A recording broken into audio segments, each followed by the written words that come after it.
This is your time. The time where you take risk. You take chances. Push everything aside that's telling you no. You have the possibility to shape your identity, to construct and build your life into the power you can achieve. Nothing here is stopping your progress except yourself. You're the only thing that's holding you back. Stop overthinking everything so much. Realize that while you are trying to do a lot of things in your life at once, and you are trying to be better than you were yesterday, also realize you don't have to try to do anything. You just have to do, and you just have to be. You have to understand the concept of you're not actually really doing anything, you're being done. Each and every day is an opportunity to get something from the day rather than just going through the day. But there are a lot of things that we can't always control. We can't always control the temperature outside. We can't always control what the birds are doing, or what the fish are doing, or what the animals are doing. But we can control what we're doing. We can control who we're hanging out with. So in a sense, we can get some control over the anxiety that we have. And the way that we're going to gain control over those things is think about some of the hurdles that we may have, some of the things that are blocking us from making quick action. The reason that I think belief is important is because, like, when you're young or when you do something and you're a novice, right, and you start out doing it, and you might think you can do something with it, or you might not. You might do it and it's being driven by your passion. And then somebody comes along that's a little bit older or even more experienced, and they can see it in a way that you can't see it, right? And so I think it's important with belief, because if a person believes in you in a way that you don't believe in yourself, you can rent that person's belief until you get strong enough to possess your own, right? And you use that person's belief to fuel you every single day, right? Because you can have a level of belief with what you're doing, but you can go back to a certain set of circumstances that tell you, nah, it's not gonna happen. And so you rent that person's belief until you get strong enough to possess your own. When you live a heart-centered life, deciding that you're going to live a life that will outlive you, you're going to live a life that counts, a life that will build a legacy and change the planet. You know, Horace Mann said, we should be ashamed to die until we've made some major contribution to humankind. Get to know yourself. That I believe that we're taught, be ye not conformed to this world, be ye transformed by the renewing of your mind. Don't live the life that has been given you. When you go for a walk with someone, something happens without being spoken. He said, either you adjust to their pace or they adjust to your pace. Whose pace have you adjusted to?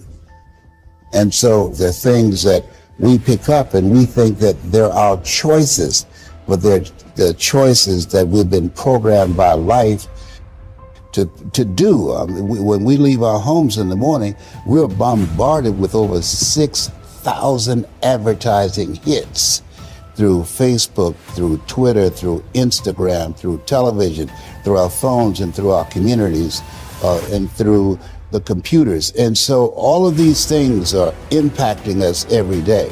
So if you don't have a program for your mind, then your mind is going to be programmed.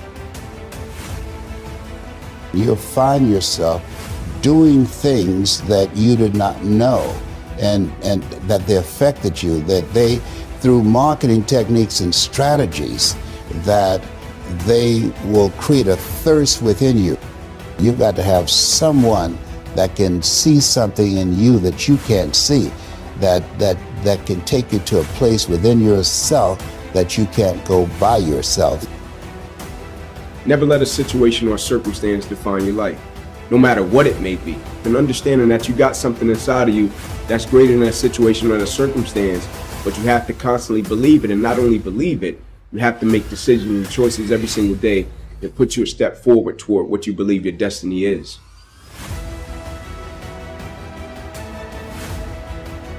In life, it's a lot of moments and it's a lot of people that change and impact your life. Right? Like, I don't believe it's just one moment and you say, this one moment just changed my life. Even though that moment may have, but it's going to be another moment that's going to shape and change your life as well. Either somebody is in the midst of adversity, or just came out of adversity, or it won't be long before they head into adversity. So you need to be prepared either way. And so we all go through adversity, opposition. I think that's the thing that makes us all in common as people, right? No matter if you're from London, Atlanta, Florida, California, New York, like we're all going to go through something at some point or phase in our life, right? And as cliche as it sounds, when the quote says, it's never about what happens to you, it's about how you respond to it. That's very true, right? But in the same sense, I think what's most important is when we go through something, what's the perspective that we have of it, right? Because for most people, when you go through something, the person's natural perspective is, okay, what did I lose? Right? What happened to me? Like I took a loss, right? People never look at it and say, okay, man, tell me, what did you gain? Right? Even though I know it hurt, you didn't want to go through it, but look at it in a way to where you can say, what's the lesson in this? Right? What would you say life is trying to teach you from dealing with this? And so when I went through it, my perspective was, okay, what can I extract from it to apply to other areas and aspects of my life that I feel can help other people? And I firmly believe the quicker you can shift your perspective from yourself to others when you're in the midst of adversity, the quicker you'll get through it, right? Martin Luther King has a quote that says, life's most persistent and urgent question is, what are you doing to help other people? Now, I'm not telling you to not acknowledge your pain. I'm not saying that. I'm not telling you not to say, man, I'm going through this and it's hard. I'm not saying that. I'm saying when you go through it, look at it, step back from the picture and say, okay, I'm dealing with this. 9 out of 10 times, there's somebody else that's either dealt with it or they're going to deal with something similar to this. And if I deal with it in the right way, I can use it to add value to lives of other people. If you want to become successful in life, number one, you got to change your mindset. He said, you don't get in life what you want, you get in life what you are. Develop your communication skills, because once you open your mouth, you tell the world who you are. I believe that all of us are born unique, but most of us die copies. You got to find out, what is it that turns you on? What resonates with you?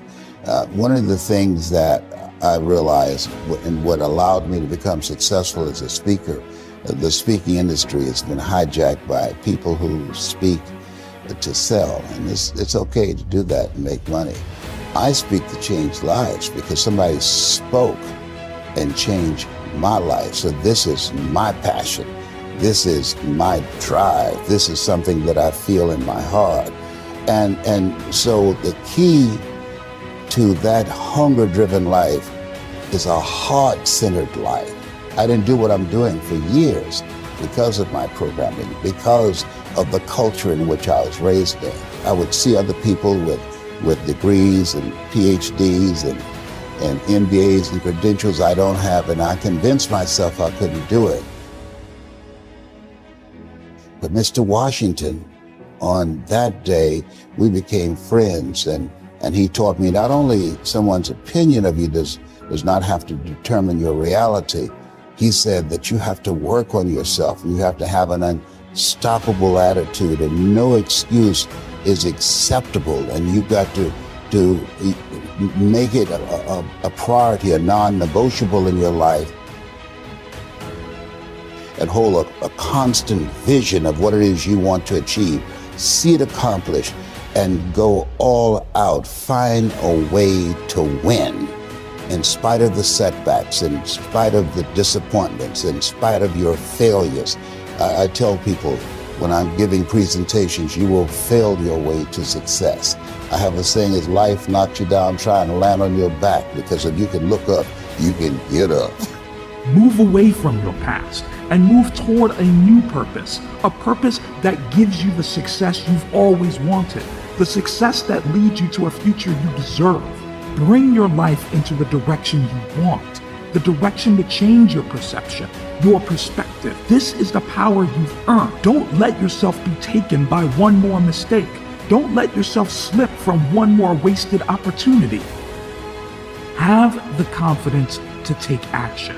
Have the confidence to appreciate the decisions you make, to make every choice with the purpose to change, to improve.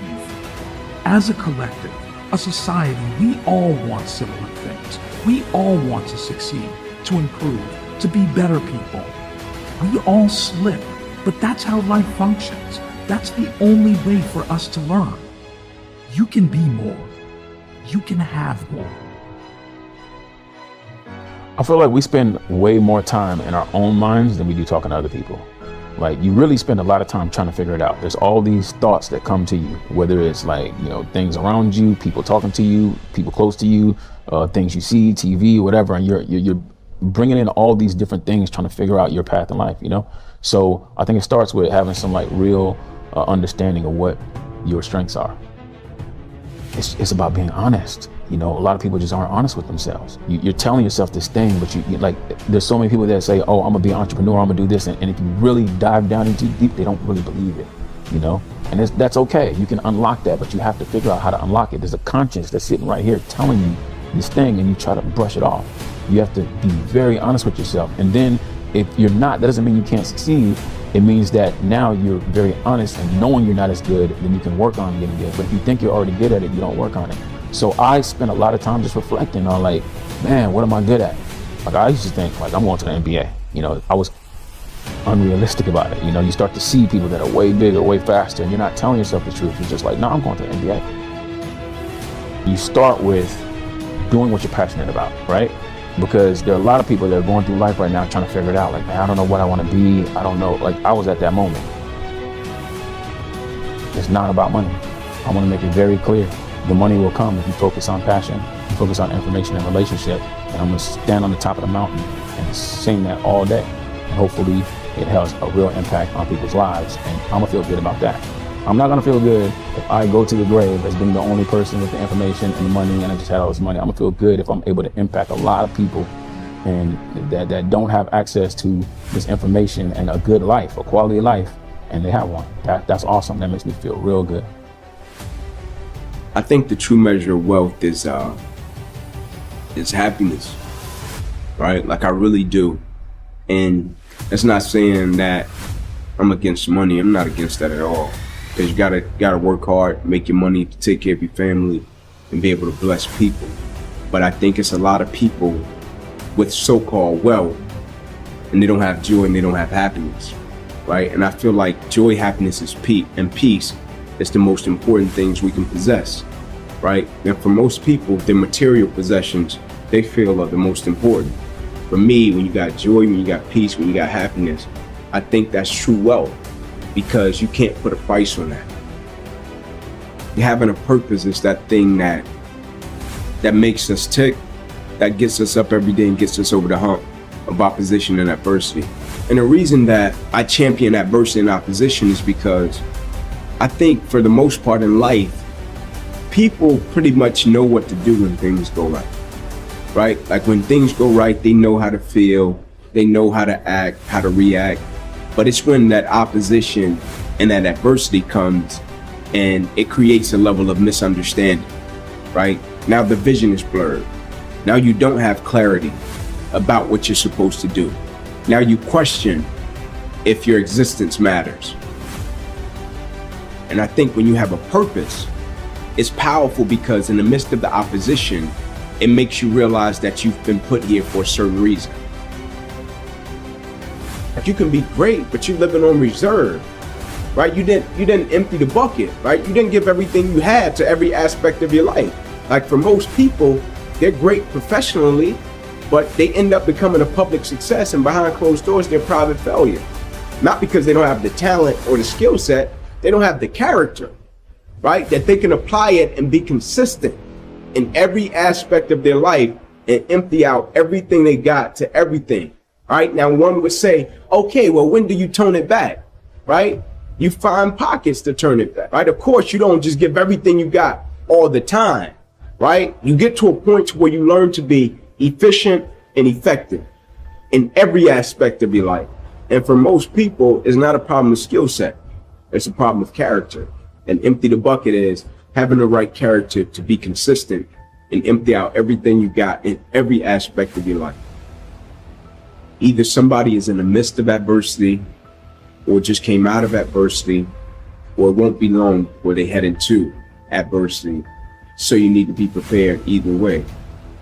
And so we all go through adversity, opposition. I think that's the thing that makes us all in common as people, right? No matter if you're from London, Atlanta, Florida, California, New York, like we're all going to go through something at some point or phase in our life, right? And as cliche as it sounds, when the quote says, it's never about what happens to you, it's about how you respond to it. That's very true, right? But in the same sense, I think what's most important is when we go through something, what's the perspective that we have of it, right? Because for most people, when you go through something, the person's natural perspective is, okay, what did I lose, right? What happened to me? Like I took a loss, right?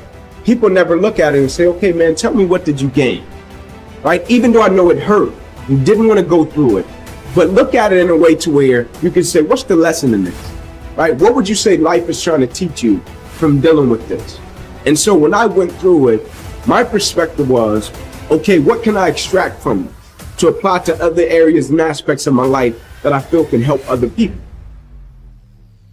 And I firmly believe the quicker you can shift your perspective from yourself to others when you're in the midst of adversity, the quicker you'll get through it, right? Martin Luther King has a quote that says, life's most persistent and urgent question is, what are you doing to help other people?